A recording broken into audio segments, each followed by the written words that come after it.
26 mai 1944, 26 mai 2014, nous fêtons ce triste anniversaire du bombardement de Saint-Étienne. Pour cette émission Carte Blanche, nous allons retrouver des témoignages de personnes qui étaient sous les bombes, personnes rencontrées récemment et d'autres témoignages enregistrés il y a quelques années.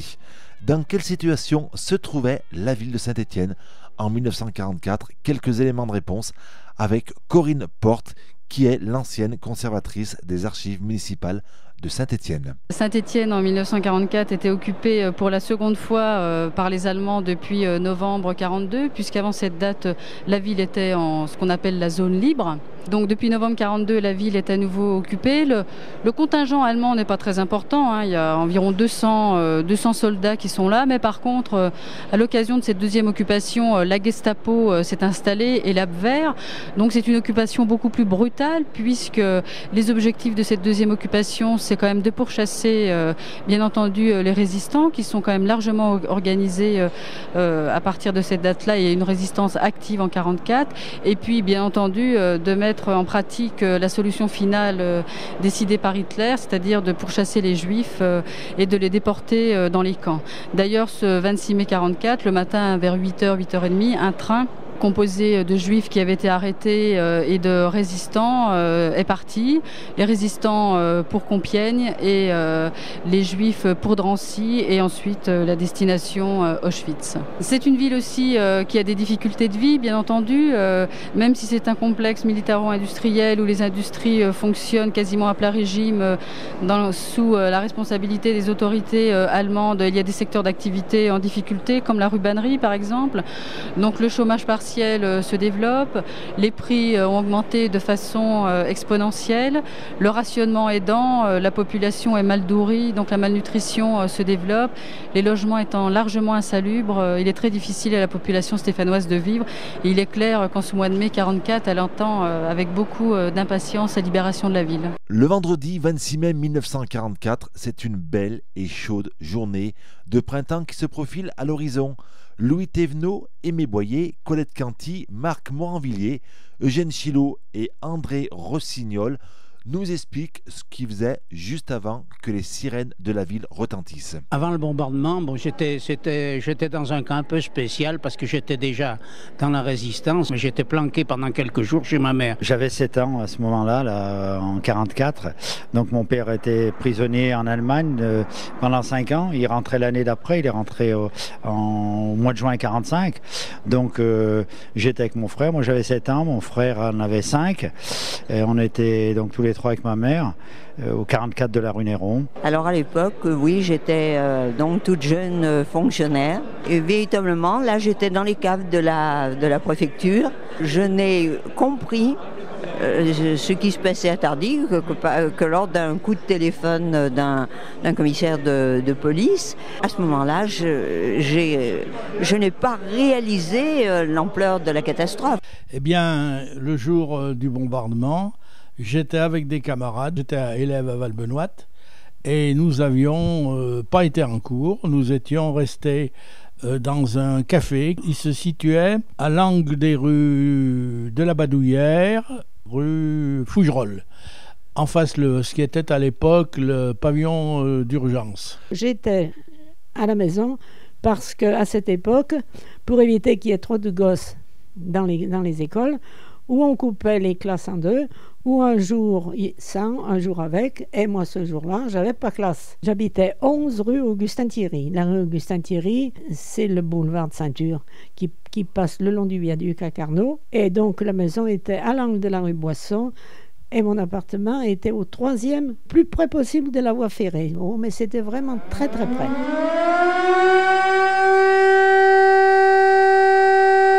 À 10h, les sirènes de la ville retentissent. Encore une fausse alerte, pas cette fois-ci, puisque dans le ciel stéphanois, on voit et on entend arriver les forteresses volantes, les B-17 américains. Effectivement, c'est donc l'armée américaine qui a bombardé, l'aviation américaine avec des B-17 de modèle G.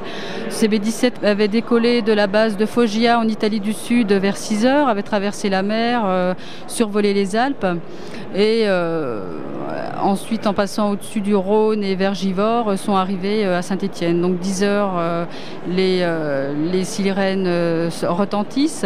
C'est la 5e aile de l'armée américaine qui bombarde. Donc on estime qu'il y a environ 170-180 avions, pouvant larguer la vague complète environ 2000 bombes. Bon, les services de la défense passive ont relevé 1500 impacts, mais on pense que ça devait être au-delà tout de même.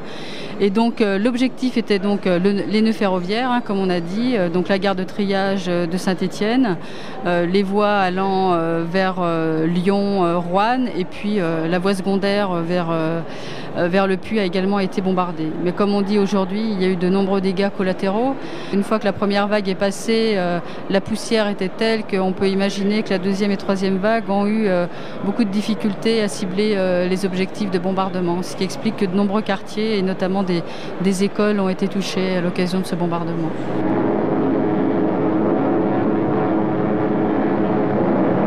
À 10h17, les premières bombes s'abattent sur la cité stéphanoise. Que faites-vous à ce moment-là? On est parti tout de suite pour le jardin des plantes. On pensait être à l'abri. Mais au contraire, on était plus que mal placés. Alors, on était par terre, bien sûr, on s'est mis à plat ventre, et les avions ont fait plusieurs rotations, et c'était un bruit extraordinaire, assourdissant. Ça n'avait rien à voir, vous voyez, ceux qui ont pris le bombardement, par exemple, rue Marengo, où étaient mes parents. Eh bien, ça n'avait rien à voir. Je ne veux pas dire qu'ils n'ont rien entendu, mais en fait, ça n'avait rien à voir. Il n'y avait pas les rotations comme on a eu. Tout de suite, dès que vous levez les yeux au ciel, vous voyez ces avions? Oui, ces avions qui ont fait plusieurs rotations. Puis on a entendu tout de suite les bombes qui éclataient. Hein. Bien sûr, j'étais plein de terre. Plein de terre, j'étais dans un état, la figure dans un état. Mais enfin, j'étais pas blessé. Et à côté de moi, il y avait ce jeune homme qui a eu le bras arraché. On avait l'habitude des fausses alertes parce qu'à Saint-Étienne, il y a eu régulièrement des alertes pendant les années de guerre, surtout à partir de 1943, mais on n'avait jamais vu un seul avion. Moi, je me souviens, j'habitais rue de Lodi, on descendait à la cave une fois sur 10, quoi. C'était plutôt histoire de s'amuser, mais les caves étaient bien organisées, on avait tout prévu pour le cas où il faille y rester un peu plus longtemps. Ce dont je me souviens, c'est que nous jouions au football. Brutalement, on s'est dit que ça risquait d'être sérieux, et on est monté à Villebeuf, sur l'emplacement où il y a aujourd'hui la Maison de la Culture, enfin l'Opéra-Théâtre. Et nous nous sommes installés là, et c'est à ce moment-là qu'on a vu les premiers avions arriver. Première vague d'avions arriver, et qu'on a compris, on n'a pas vu tomber des bombes pour les premiers, mais on a entendu, ça commençait à éclater. Alors à ce moment-là, on a couru, mais on n'a pas couru au bon endroit. À la place de redescendre sur la ville où il n'y a rien eu du tout, on est couru au jardin des plantes, là sous les arbres, tout à fait en haut du jardin des plantes, là où les soldats s'entraînaient à... Il y avait des tranchées, ils s'entraînaient à la guerre de tranchées depuis la guerre de 14 dans ce secteur, et c'est là où sont tombées les bombes. On a entendu, on était dans la cuisine, on a entendu le bruit des avions. Alors on s'est mis sur le balcon et on a regardé tous les trois, et on a vu dans le ciel des petits machins qui brillaient. Mais c'était tout petit, c'était vraiment des petits oiseaux, quoi. Mon père, il a compris parce que il avait fait la guerre de 14, bon, il était de la classe 17. Alors il a dit c'est le bombardement, et ça a commencé à taper. Ça a tapé du côté de Château-Creux. Et alors à ce moment-là, il y a le fameux souvenir de la machine. Comme c'était à côté de la voie ferrée, il y avait une machine au pied qui descendait direction Château-Creux. Qu'est-ce que vous appelez une machine au pied? Une machine au pied, c'est une machine sans wagon derrière, une machine qui se promène toute seule. Cette machine a tourné vers où était la place Vitton, et quand le mécanicien a vu la fumée en direction de Château-Creux, alors à ce moment-là, il a renversé la vapeur, et ça a arrêté le train, comme quand on tire le signal d'alarme, et cette machine est venue s'arrêter juste en face du balcon. C'était très impressionnant, elle s'accrochait la vapeur de tous les côtés, et là on s'est dit, ah non, mais cette fois c'est dangereux. Qu'est-ce qu'on va faire? Il faut s'en aller. Et puis, on avait la grand-mère, la mère de mon père, qui était paralysée dans un lit. Qu'est-ce qu'on fait? On ne peut pas laisser la grand-mère. On ne peut pas emmener la grand-mère. Et il est venu notre voisine, une dame âgée à peu près de l'âge de ma grand-mère, qui est venue, qui a dit, écoutez, partez. Moi, je vais rester avec la mémé. Mais vous partez, parce que c'est pas la peine, ça servira à rien. On est parti, ma mère a pris une valise. Quand on a été dans la rue, les gens, il y avait une rue pleine de monde, quoi. Les gens étaient paniqués, ça criait, moi j'avais peur, bien sûr. Et j'ai commencé à faire des prières. Et on a dit où on va. On va à Bel-Air, on va au Cré de Montaut. Et on a dit on va monter au Cré de Montaut, c'est plus près. Alors on a pris la rue du Four, on est monté par la rue d'Isly, et arrivé en haut de la rue d'Isly, il y avait mon institutrice qui habitait à la dernière maison à gauche avant le cimetière. Elle nous a vu passer, elle nous a reconnus, ils nous ont fait monter chez eux. Donc on était à l'abri et on s'est mis dans le jardin. Ils avaient un jardin derrière et toutes les fois qu'il y avait une vague, tout le monde au plat-ventre dans le jardin et on a attendu jusqu'à la fin de l'alerte. J'avais mon képi de sous-off qui était là, j'ai voulu le mettre sur la tête et j'ai pris mes jumelles pour essayer de voir. J'ai pas eu le temps de régler les jumelles, la première vague est tombée.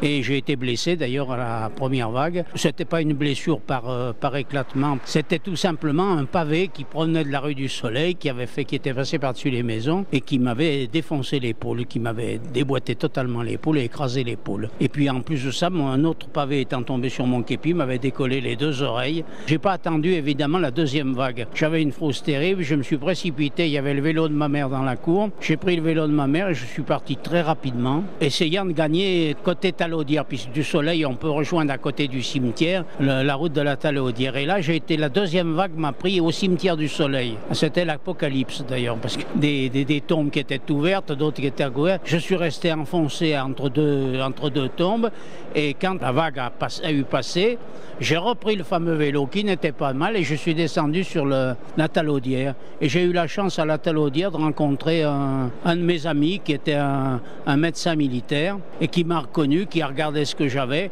Et comme à ce moment-là j'étais dans la résistance, je ne pouvais pas aller à l'hôpital, c'est lui qui m'a fait soigner premièrement par un rebouteux de la Talaudière et puis par le médecin de famille que nous avions à ce moment-là. Apprendre que l'école où était mon père était touchée, alors là j'ai quitté la préfecture, je suis partie. Le jour du bombardement, le buffet de ma mère a traversé la pièce et est venu contre la fenêtre, là c'était terrible.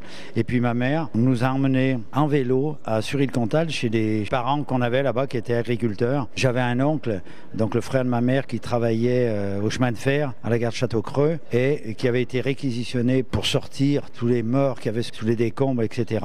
Donc ma mère nous a laissés à Sury avec mon frère pendant 15 jours, 3 semaines je crois.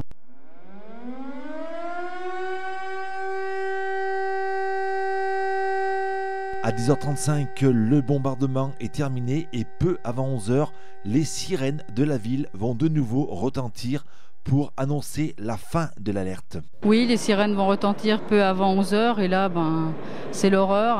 C'est détruit.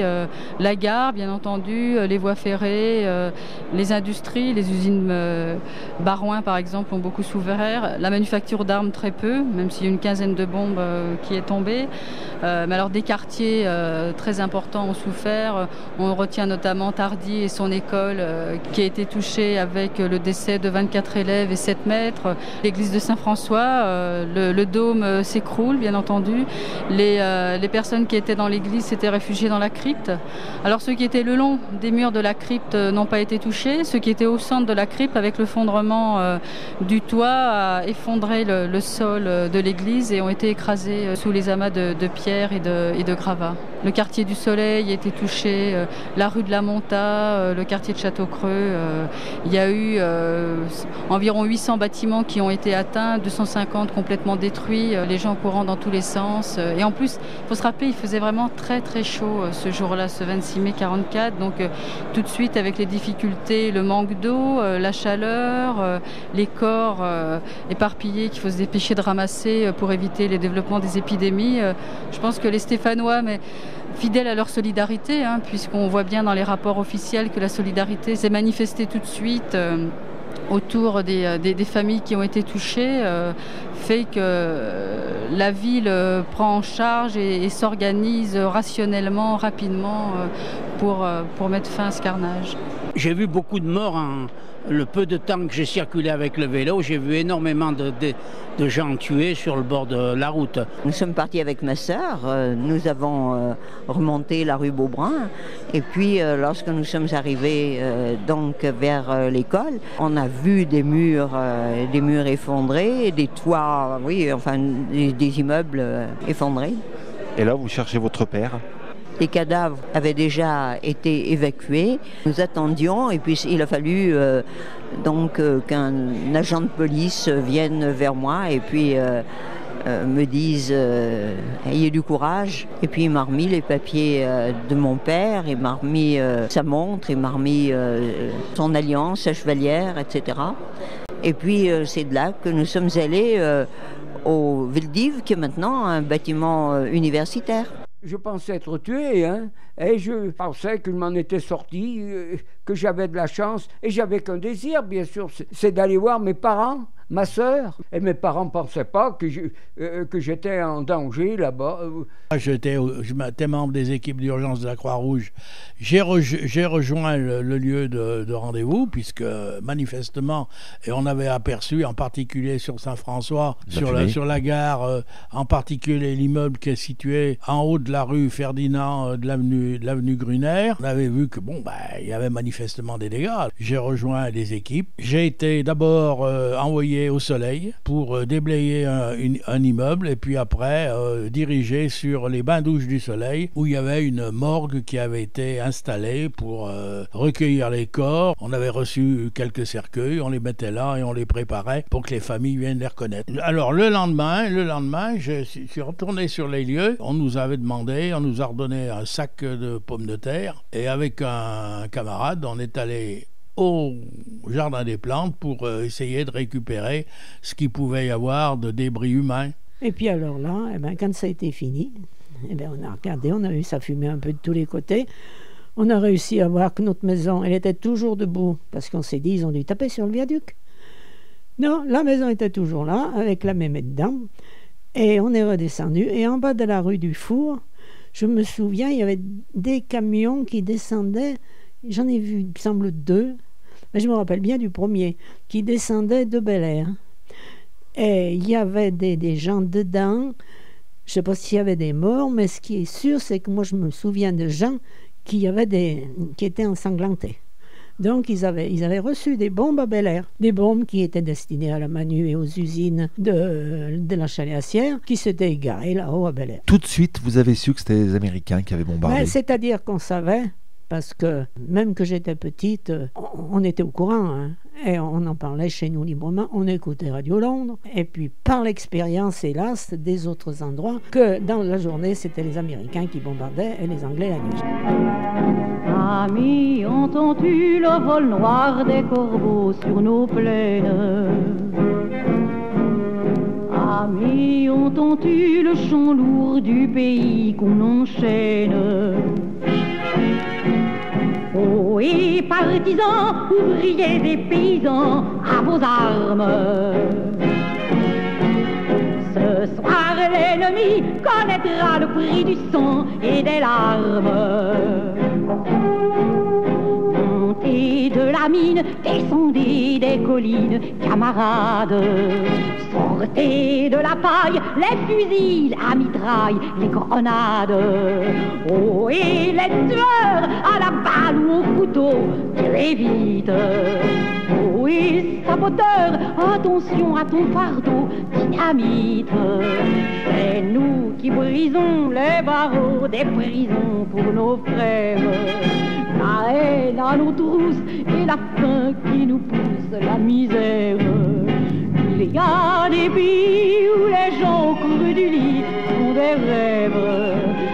Ici, nous vois-tu. Le chant des partisans sur RCF Saint-Étienne dans cette émission Carte Blanche consacrée aujourd'hui au 70e anniversaire du bombardement de Saint-Étienne. Quelques jours après, il y a eu une cérémonie. Alors une cérémonie officielle a eu lieu le 30 mai 1944 sur la place de l'Hôtel de Ville. L'ensemble des corps avait été centralisé à l'école professionnelle. Puis il était décidé que tous les corps seraient enterrés au cimetière de Côte-Chaude. Après, à charge à chaque famille de faire exhumer les corps si elle souhaitait les déplacer dans d'autres cimetières. Il a fallu faire très vite, comme je vous le disais, il faisait très chaud, donc pour éviter toute épidémie, il a fallu construire des cercueils en sapin très rapidement, faire des croix, faire des tranchées dans le cimetière de Côte-Chaude très rapidement, pouvoir enterrer les corps les uns à la suite des autres, avec un peu plus de 100 corps qui n'ont jamais été identifiés. Plus de 1000 morts, 1500 blessés. 987 morts à Saint-Étienne, plus 17 dans les communes avoisinantes. 1500 blessés à peu près? Oui, c'est ça, 1500 blessés, 22 500 sinistrés, la ville dans un état pitoyable. 70 ans après, quelle est l'image ou le souvenir le plus terrible que vous gardez? Le souvenir le plus terrible que j'ai eu, c'est quand j'ai été au lycée, après, ils amenaient les morts à l'école professionnelle. Ils les déposaient, et alors c'était la puanteur de la mort, et puis on voyait ces corps, quoi. Des morceaux, quelquefois, qui arrivaient dans des couvertures. On allait creuser là-bas sous les décombres. On faisait des cabanes de gamins, on voyait des bouts de cadavres, on sortait des morceaux de jambes, des morceaux de... J'avais que 7 ans, mais je me rappelle comme c'était aujourd'hui, on sortait des jambes, des bouts de bras et tout ça. C'était affreux. La chose la plus terrible pour vous, c'est quoi? Le bruit des bombes, le bruit des avions, les cadavres? Je pense que ça a été le bruit des bombes. Des bombes sur Saint-Étienne, parce que on n'y voyait rien plus, c'était tout dans la fumée, c'était affreux. Et puis après, on est retourné à l'école, etc.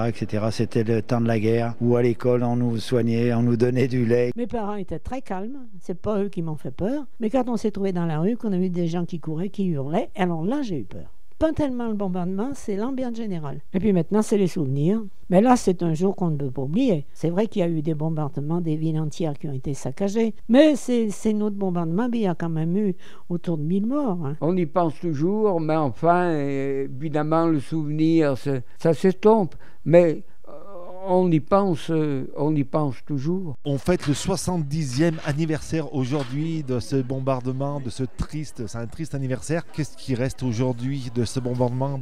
Plein de mauvais souvenirs. Écoutez, oui, des souvenirs effroyables, parce que vous savez, quand on a eu à dégager des gens qui étaient écrasés à moitié sous les pierres et qu'il fallait 3/4 d'heure pour dégager un monsieur qui sortait avec les 2 jambes brisées, le bassin brisé, qu'il fallait le mettre sur une échelle parce qu'on n'avait pas de brancard, et on le sortait comme ça en attendant qu'une ambulance, et il n'y en avait pas beaucoup, veuille bien passer et le prendre, et puis on le laissait par terre avec un copain ou 2. Et on courait dans une autre maison où il y avait également une dame à dégager, c'était effroyable. Mais le pire que nous avons eu, c'est que, vous voyez, j'ai fait après la guerre sur le front des Alpes, mais jamais nous avons perdu des tas de camarades sur des mines, sur des bombes, dans des combats. Jamais nous n'avons eu le moment d'émotion quand nous avons creusé 5 heures pour retrouver un petit garçon de 4 ans complètement écrabouillé, et il a fallu qu'un de nos copains qui avait comme nous 20 ans le rapporte, cet enfant sanguinolent, à sa maman et son papa qui étaient là. Et nous les autres, on est assis par terre et on pleure. Ça a été pour moi le pire moment de toute la guerre, vous voyez. Vous étiez pompier auxiliaire volontaire. Comment vous expliquez, vous, qu'il y a eu autant de morts à Saint-Étienne? Les Stéphanois n'étaient pas préparés à ce type de bombardement? Non, on n'était pas préparés, mais surtout, les Américains ont écrasé avec des tonnes de bombes. On ne s'attendait pas à un bombardement pareil. Ils auraient écrasé 4 châteaux creux avec 150 bombes. Il y aurait eu 150 morts. Mais non, là, ils ont écrasé tous les quartiers du Soleil, de la Monta, de la Verrerie, etc., de Pont-de-l'Âne. C'est effrayant ce qu'ils ont fait, vous voyez. Ils ont raté leur cible, on peut le dire. Ce que je dis toujours, il ne faut pas oublier que dans les escadrilles, ils avaient de plus en plus de pertes. Alors les avions, ils ont fabriqué des tonnes, ils en avaient des centaines. Quand il y avait un avion qui était abattu, il y en avait 5 qui arrivaient, ou 6, 9 en Angleterre. Mais qui arrivaient avec des équipages qui avaient 200 heures de vol. Et ceux qui avaient été abattus avec les avions, ils avaient 2000 heures de vol.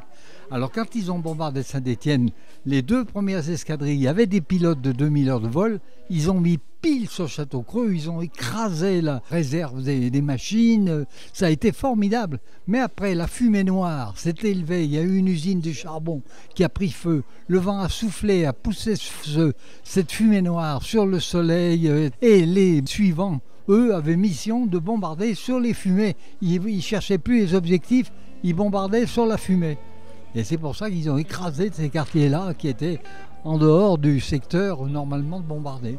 J'aimerais remercier Maurice Passemard que vous venez d'entendre, mais également Louis Thévenot, Aimé Boyer, Colette Canty, Marc Moranvilliers, Eugène Chilot, André Rossignol et Corinne Porte pour leur témoignage.